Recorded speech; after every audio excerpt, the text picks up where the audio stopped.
Hello दोस्तों, कैसे हैं आप सब। तो मेरा नाम है कृष्ण मोहन शर्मा और आप हैं हमारे यूट्यूब चैनल पे।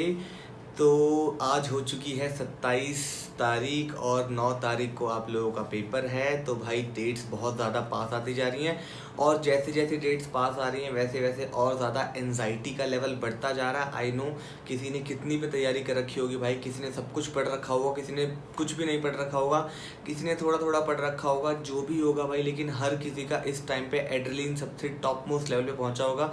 सबको डर लग रहा होगा एंड हर कोई सोच रहा होगा यार और कहाँ कहाँ से क्या क्या तैयारी कर सकते हैं।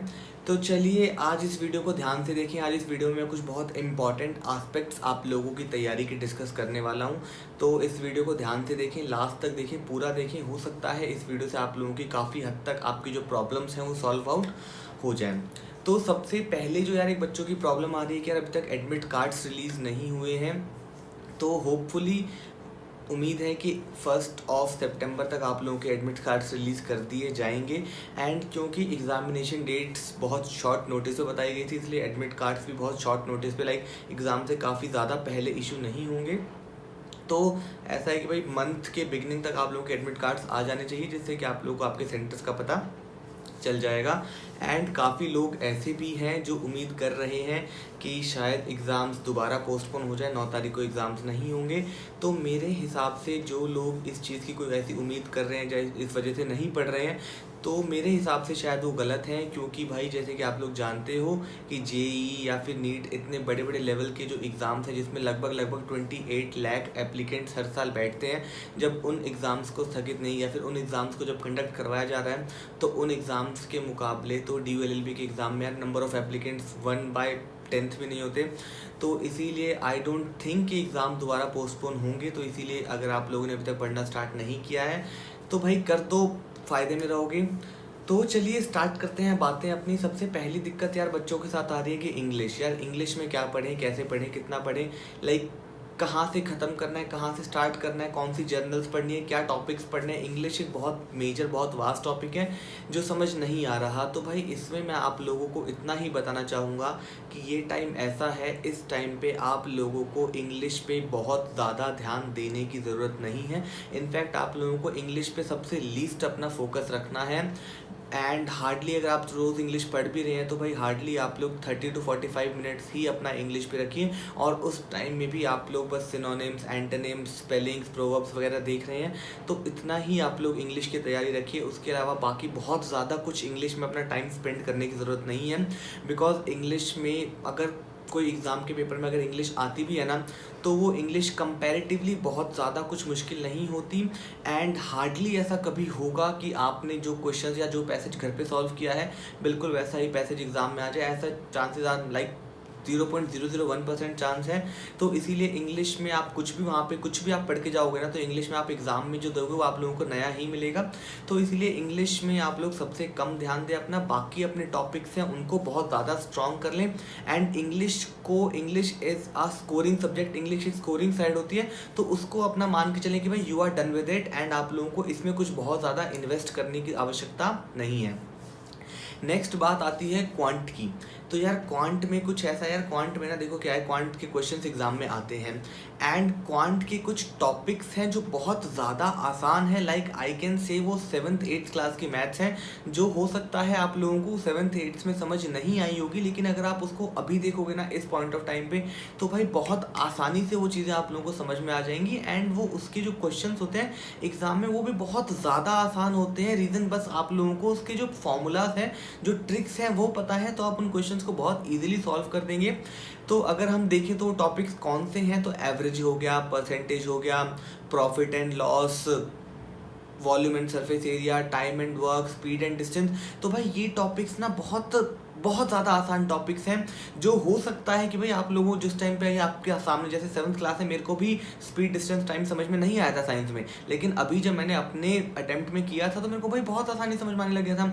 तो भाई उस टाइम से इस टाइम पे हमारा दिमाग भी काफ़ी हद तक मैच्योर हो गया था। तो इसीलिए जो उस टाइम पे नहीं समझ में आता था नहीं, वो अब भी नहीं आएगा। तो इसलिए आई शुड से कि भाई आप पॉलिटी और लीगल के साथ साथ अपने दिन के 2-3 घंटे आप इन चीज़ों पे भी अपने क्वेश्चंस करें, ताकि भाई आप वहाँ पे एक ये पार्ट भी आप स्ट्रॉन्ग अपना रखें। भाई प्रोबेबिलिटी वगैरह बहुत आसान टॉपिक्स हैं और इनके क्वेश्चंस पेपर में वाकई में आते हैं और काफ़ी अच्छी क्वांटिटी होती है इनके क्वेश्चंस की। तो इस टॉपिक को प्लीज़ छोड़ के ना जाएं। वहीं अगर दूसरी बात करें तो लॉजिकल रीजनिंग है। अब लॉजिकल रीजनिंग कई बच्चों को लगती है कि भाई हमें आती है इसलिए वो लॉजिकल रीजनिंग को बिल्कुल भी नहीं पढ़ेंगे, बट वो शायद कहीं ना कहीं थोड़ा गलत कर रहे हैं। बिकॉज लॉजिकल रीजनिंग पे भी भाई लॉजिकल रीजनिंग का क्या होता है कि एग्जाम में क्वेश्चन आया, क्वेश्चन थोड़ा सा ट्रिकी है, देयर मे बी चांसेस कि अगर आप लॉजिकल रीजनिंग पढ़ के नहीं जा रहे हो तो भी आप एग्जाम में वो क्वेश्चंस कर लोगे, बट उस एक क्वेश्चन को करने में आपको आधा घंटा अगर लग रहा है तो will that question be like, क्या वो टाइम सफिशिएंट होगा उस एक क्वेश्चन को करने के लिए? क्या वो आधा घंटा एक क्वेश्चन का लॉट होता है? तो उस लॉजिकल रीजनिंग में क्या होता है कि भाई कुछ चीज़ें ऐसी होती हैं, कुछ ट्रिक्स ऐसे होते हैं, कुछ तरीके ऐसे होते हैं जो बहुत मुश्किल क्वेश्चन को या बहुत ट्रिकी क्वेश्चन को भी बहुत आसानी से सॉल्व कराते हैं। तो बस रीज़न बिंग आप लोगों को ट्रिक्स पता होनी चाहिए, वो तरीके पता होने चाहिए। तो भाई अपना टाइम ना पॉलिटी लीगल से हटा के थोड़ा थोड़ा इन चीज़ों पे भी देना शुरू करें, क्योंकि ये भी एग्जाम में वेटेज तो रखते हैं भाई। अगर मान लो दोनों के मिला के अगर 15 क्वेश्चन भी आ गए तो भाई 15 क्वेश्चन 15 चौके 60 नंबर हो गए। 60 नंबर आपका तख्ता पलट सकते हैं बिल्कुल बिल्कुल एडमिशन का। तो ये टॉपिक्स आपके एडमिशन इंश्योर करेंगे।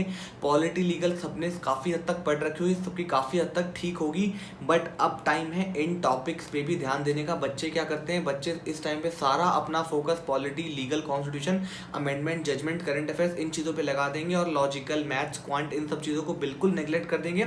एंड एग्जाम्स में ये चीज़ें ना फिर माइंड में स्ट्राइक अप नहीं करेंगे। तो इसीलिए आप अभी दिन के 2-3 घंटे इन टॉपिक्स को सॉल्व करें, इन टॉपिक के क्वेश्चंस करें, अलग अलग तरीके के क्वेश्चंस करें, ज़्यादा वैरायटी के क्वेश्चन करने की कोशिश करें, ज़्यादा ट्रिक्स यूज़ करने की कोशिश करें, ताकि एग्जाम में अगर ऐसा कोई क्वेश्चन आता है तो आप लोग कॉन्फिडेंट हो कि भाई इस तरह का क्वेश्चन करने के लिए मैं तैयार हूँ। अगर कहीं ना कहीं अगर आप एक क्वेश्चन करंट का या एक क्वेश्चन लीगल का अगर छोड़ भी रहे हो तो यहाँ पे आप 2-3 क्वेश्चन इस चीज़ के मतलब इंश्योर कर रहे हो कि आप बिल्कुल ठीक हो। एंड इसमें ठीक क्वेश्चंस या तो आपको क्वेश्चन नहीं आता होगा या फिर क्वेश्चन ठीक होगा। इसमें क्वेश्चन गलत होने के चांसेस बहुत कम होते हैं, क्योंकि भाई आप अल्टीमेटली एक चीज़ सॉल्व कर रहे हो तो आप you are coming to an answer, और वो आंसर या तो ऑप्शन में है या तो ऑप्शन में नहीं है। अगर ऑप्शन में नहीं है तो आप छोड़ाओगे, अगर ऑप्शन में है तो उसको आप टिक कराओगे। तो देयर आर चांसेस कि वहाँ पे आंसर्स गलत कम होते हैं। मैं ऐसा नहीं कह रहा गलत नहीं होते, पर गलत कम होते हैं, या तो ठीक होते हैं या छूटते हैं। ठीक है, तो इसी के साथ आई थिंक मेरे को इतनी ही बात करनी थी। बट स्टिल अगर आप लोगों को लगता है कि भाई कोई अगर कहीं अटक रहे हो, कहीं फंस रहे हो, कोई टॉपिक परेशान कर रहा है, कोई बात परेशान कर रही है, कोई चीज़ परेशान कर रही है, बहुत डिस्टर्ब्ड हो, समझ में नहीं आ रहा क्या पढ़े, कहाँ से पढ़े, कैसे पढ़े, कितना पढ़े, कहाँ रुकना है, कैसे क्या पढ़ना है, कैसे रिवीजन करनी है, अगर कुछ भी भाई कहीं भी अगर स्ट्राइक अप कर रहे हो ना, तो नीचे डिस्क्रिप्शन में मेरा नंबर है, आप इस पर मेरे को कॉल करके व्हाट्सएप करके कुछ भी करके भाई मेरे से बात कर सकते हो। एंड आई रिकमेंड प्लीज़ मेरे से एक बार बात ज़रूर करो, ताकि मैं आप लोगों को सलाह दे पाऊँ, आप लोगों को गाइड कर पाऊँ कि कैसे आप लोगों को आगे परस्यू करना है। तो चलिए इसी के साथ इस वीडियो को यहीं ख़त्म करते हैं, बहुत जल्द मिलेंगे, धन्यवाद।